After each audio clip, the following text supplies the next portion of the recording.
अस्सलामुअलैकुम। HBS news के साथ मैं हूं आमना बलोच। आइए नज़र डालते हैं आज की अहम खबरों पर।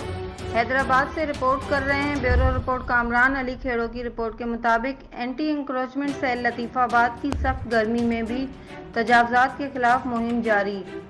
Deputy commissioner Hyderabad, administrator Hyderabad और म्यूनिसिपल कमिश्नर हैदराबाद की हिदायत पर director anti encroachment cell Syed Wali Mohammad Shah, incharge Latifabad Shakeel Qureshi ने अमले के हमरा टंडो यूसुफ कब्रिस्तान में कायम नाजायज़ तजावज़ात को भारी मशीनरी के जरिए मस्मार कर दिया। दूसरी तरफ एक और कार्रवाई में कथर में कब्जा की गई ज़मीनों पर कायम नाजायज़ तजावज़ात को भी मस्मार कर दिया गया। इस मौके पर असिस्टेंट कमिश्नर लतीफ़ाबाद फातिमा साइमा अहमद, मुख्तार लतीफ़ाबाद माजिद सेपेव समेत पुलिस की भारी नफरी भी मौजूद थी।